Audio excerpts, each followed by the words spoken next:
After decades of being counseled to become specialists, to find our niche, to be known as an expert in a specific field, it seems now the pendulum might be shifting in the opposite direction. Are we at the cusp of a new era that favors generalists? And if so, why the change? And just as importantly, what do we need to do to get out ahead of the curve? I'm Jane Singer, and welcome back to A Seat at the Table. In each episode, we sit down with some of the smartest and most innovative people who join us as guests on this show and share a ton of valuable business and life-enhancing insights. A big shout out to our esteemed listeners around the world. Thank you for being here with us today. Today we're joined by Ed Fidoe, founder and CEO of the London Interdisciplinary School, which offers innovative interdisciplinary curriculum focused on tackling complex global issues. He believes that the future of work demands leaders who can navigate a complex, interconnected world where traditional leadership is often blind to its own limitations due to over-reliance on specialized knowledge. In this episode, Ed will explore why leaders need to embrace interdisciplinary thinking to anticipate and adapt to the next big shifts.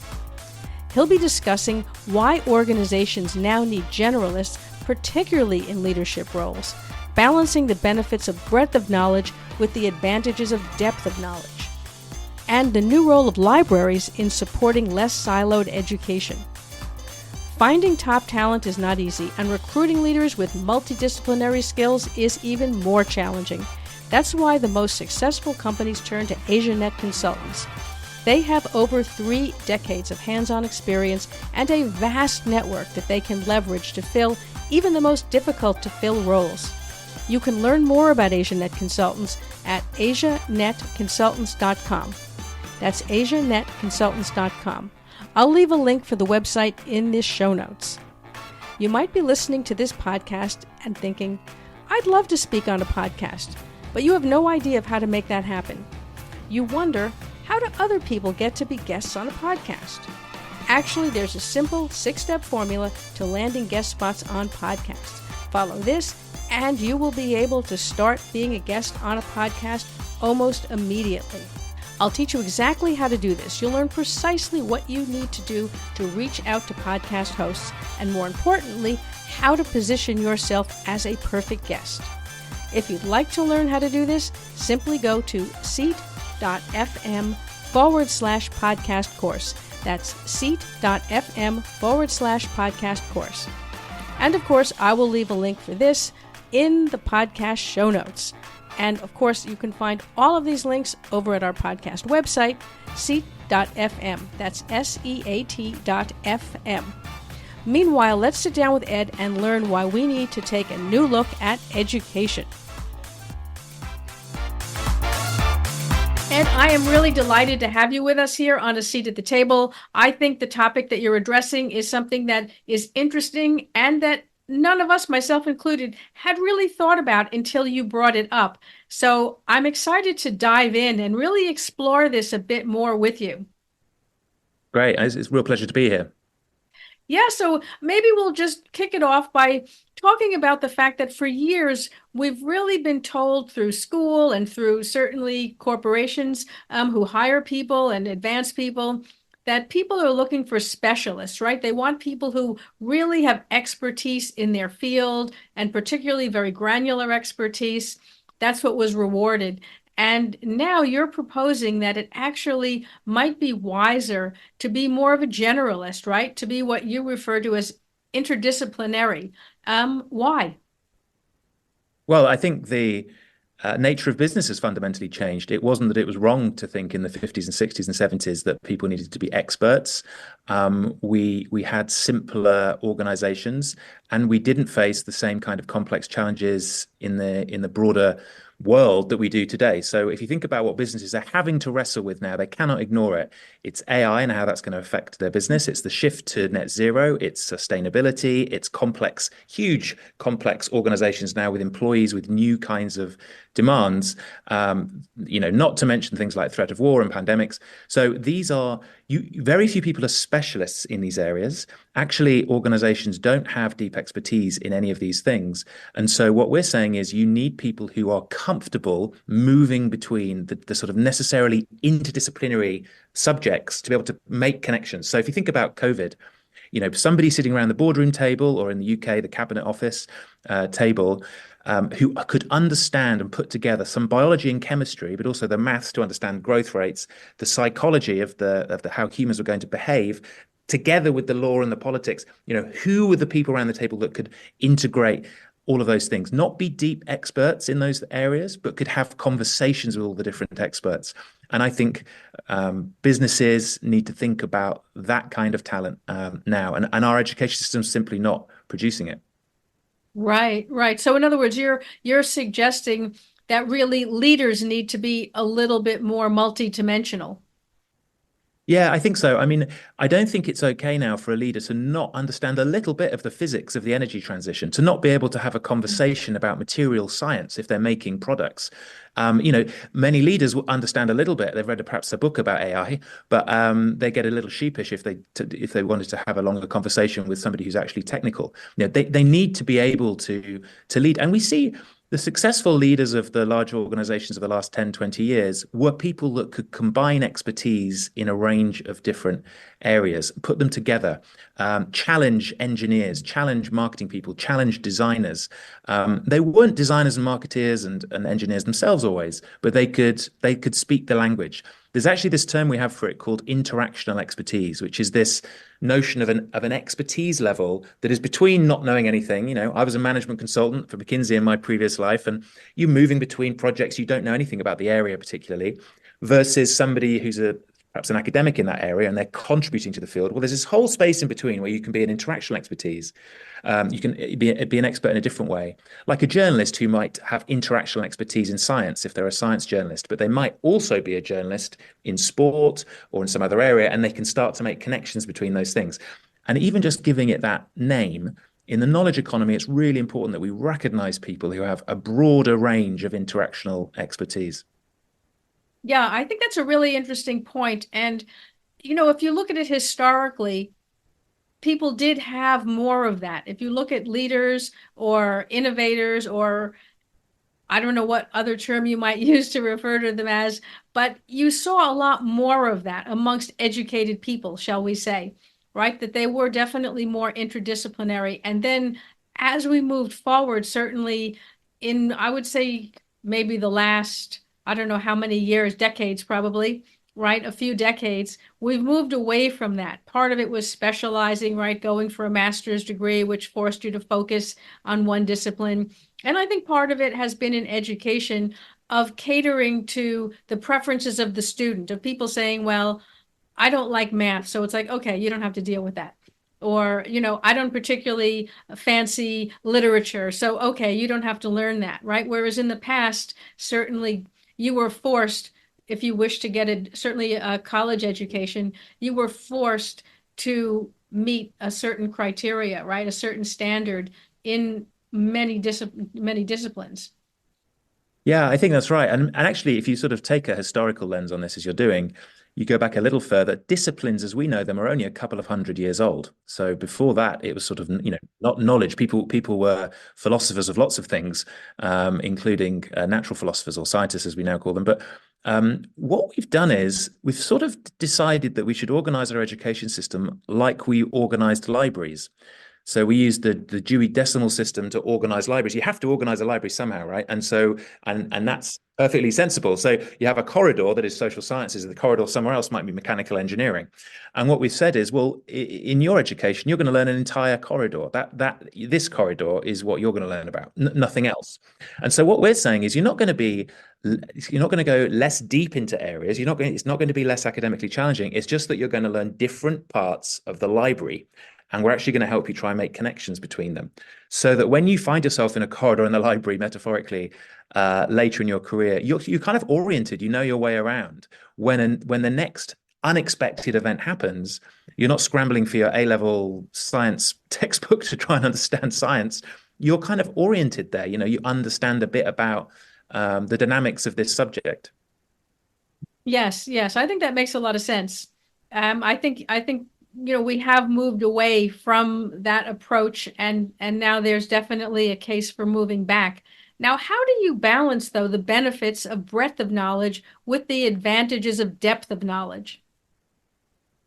So I think this could be a false dichotomy, actually, the breadth and depth. So the way we think about it is that more in terms of narrowness and range. And if you think about, so I did mechanical engineering at university, and I learned solid mechanics and fluid mechanics and thermodynamics and some design courses and lots of maths. And they were all modules that were not really interconnected. And then in my second year, I did solid mechanics 2, fluid mechanics 2. So this wasn't really depth. This was a group of subjects, which I learned, 2 years worth of study in, that were all kind of grouped together in the corridor of the library, if you like, right? So it's not really depth. It's more of a concentration around a certain topic. And I found it very difficult at the end of the year when they said, hey, build a bridge. I was like, I have no idea how to do that. I can pass an exam in fluid mechanics, which is basically maths again. I have no idea how to build a bridge, or a tower or an engine. And so what we're saying is the complexity actually comes from the problem. So what we're saying is, we need to organize education around the problem, not around the disciplinary corridor, right? So if you do that, suddenly you say, right, we're looking at AI and ethics this term. We're going to learn some data science. We're going to learn some philosophy. We might learn some network science. We might learn some law. And putting those things together helps you understand the complexity of the problem. And if you do that, then this question of depth sort of goes away. It's like you need to have that range to be able to understand the complexity. So we talk about complexity level rather than depth in terms of the university experience, because the idea is you graduate understanding how to tackle a complex problem, not being a deep expert in an area which, let's face it, with a changing world, that expertise may be quite fragile. It may just go away as something you need in 5, 10 years' time. We don't know, we can't predict, but you can be very deep expertise in law or accountancy, and those professions might look wildly different in 5 or 10 years. If you can understand complex problems, it's less likely, in our view, it feels like a more resilient skill set. Right, right. Yeah, I think that's an interesting way to look at it.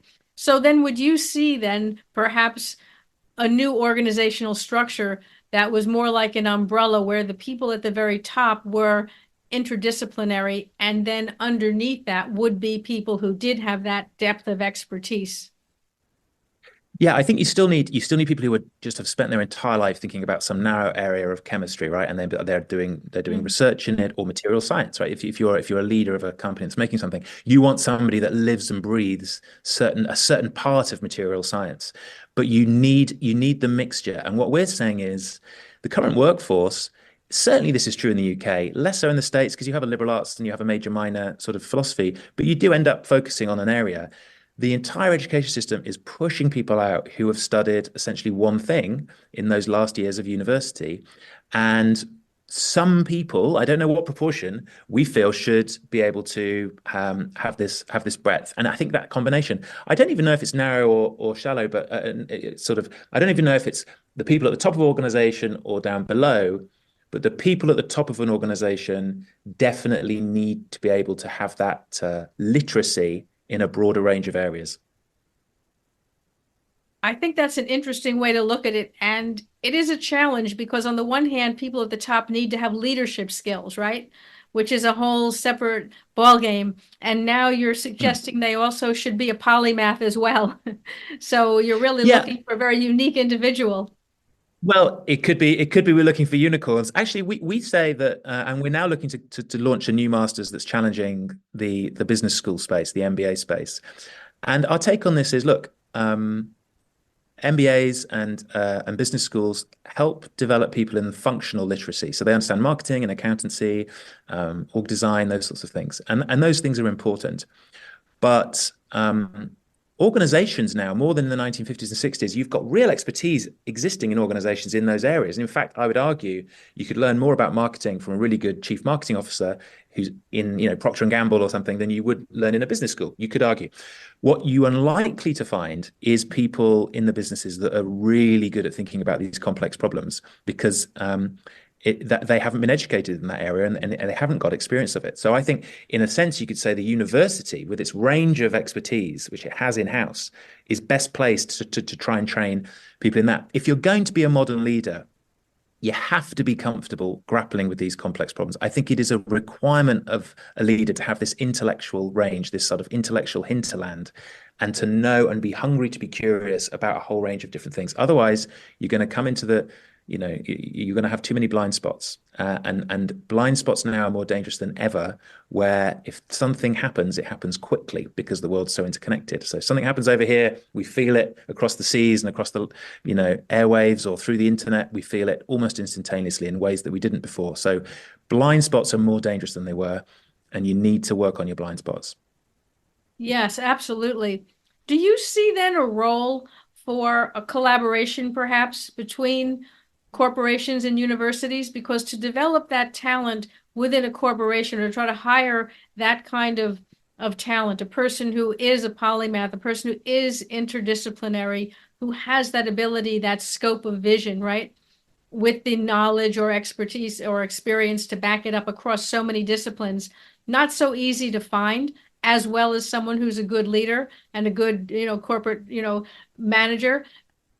Do you see a role of perhaps collaboration with universities? Yeah, I think so. And I think for another reason as well, which is that we are designing our programs around complex problems, and we want to make sure they're complex problems that organizations are actually worrying about. So what we're trying to do is bring organizations in to share with us their complex problems around sustainability, AI and ethics, inequality, and these sorts of things. And so that helps us keep it real. And by talking in a language of problems, you find that the university sector and corporations can have a much better conversation. At the minute, if a student was studying physics and they went to talk to a hedge fund manager, they're not going to have a conversation about physics, most likely.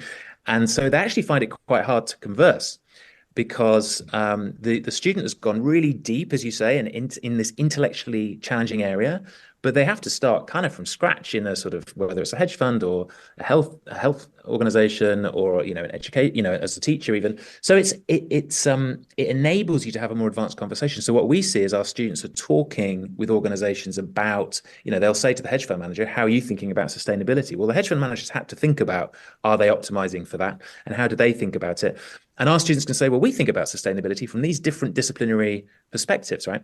So you start to find a better matchup of our talent and the organizations. But we as a university also need to learn from the corporations, what are the problems that you're really worrying about? And so this is why we're looking to try and challenge the business schools with a new offer. And we're finding that organizations are excited about it because they're like, yeah, that's a gap actually. We are kind of a bit uncertain. We know we should be doing something about AI, but we don't quite know what or where to start.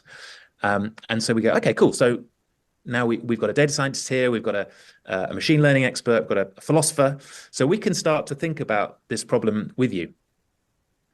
Right. I think that's really interesting because you do need the ability to bring together, as you're saying, many points of view, many areas of expertise, and yet you really have limitations when you're trying to get all those people on your payroll.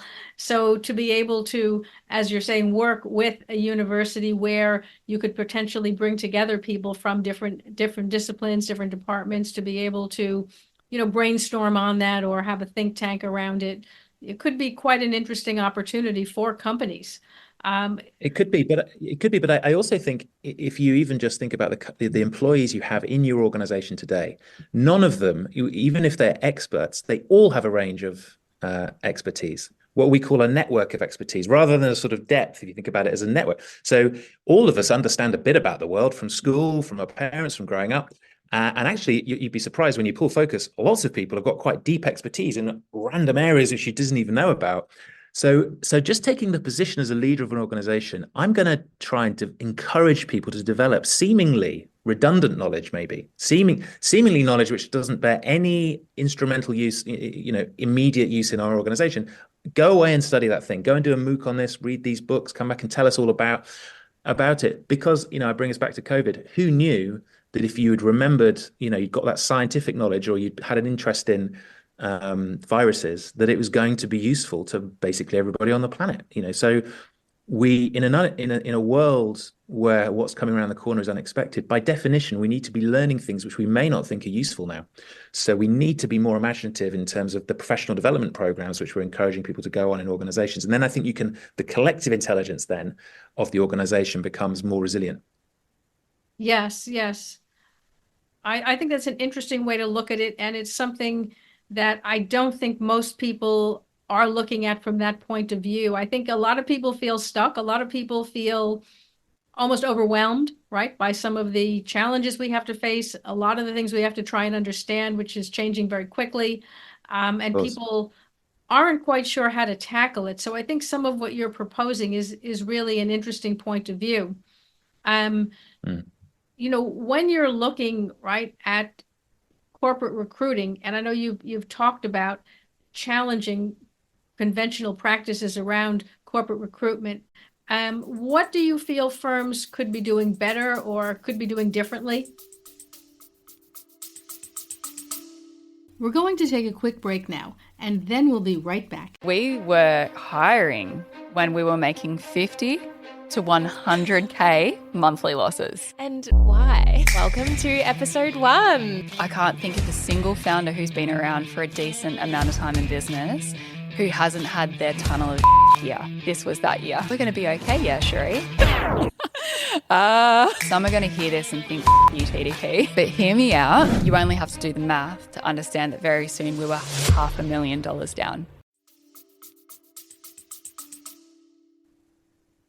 I mean, there's a few different things. I think one is on credentialism, which is a problem in the higher education sector, which I can say a little bit about. And one is on the sort of the skill set that you're looking for. So on the first one, credentialism, employers, some far-sighted employers are doing this now, which is to not pay as much attention to the university you went to or the degree that you studied, and to find different ways of assessing skills. And that's great because the race for a credential means that we're not optimizing necessarily for learning. If you said to a student, and this is probably true everywhere in the world, you can either have the credential, the certificate to say you've been to Oxford, or you can have all the learning that you got for those 3 years.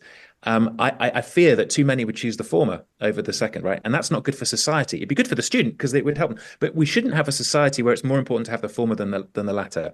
That's really important. So anything organizations can do to try and cut through that and say, no, what did you actually learn? Then we'll start to see a shift of emphasis, and students are like, well, it doesn't really matter where I go. I need to make sure I'm learning the right thing. The second thing is the kind of skills you're looking for. And here's where I just think that increasingly, we still know. I mean, AI. I'm not going to pretend to be able to predict where AI is going next, and it is already moving from being really good in specialist areas to being able to make connections between things. But still, humans are ahead in that sense of having that flexibility. So, are you really looking for someone that's just very, very good at kind of data analysis, or do you need somebody who has qualitative and quantitative abilities? They can design surveys, they can do ethnographic research, as well as understanding statistical analysis and maybe able to code.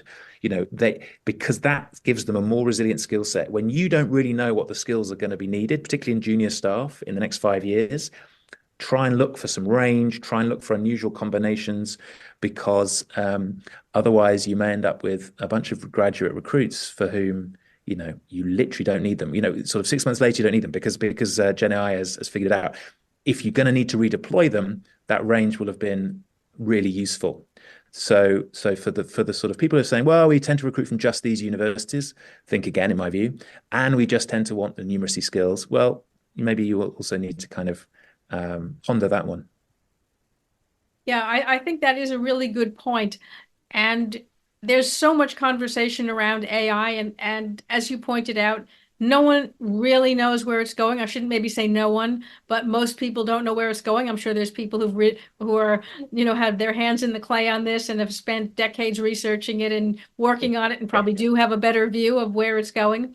But I think for most of us, we're really not sure if it's going to live up to the hype, if it's going to be able to do more than we expected, less than we expected. So you're right, there is a lot of uncertainty around that, which makes hiring people a little more challenging, right? To see, we don't know how long we're going to need that skill set or not, as you're pointing out.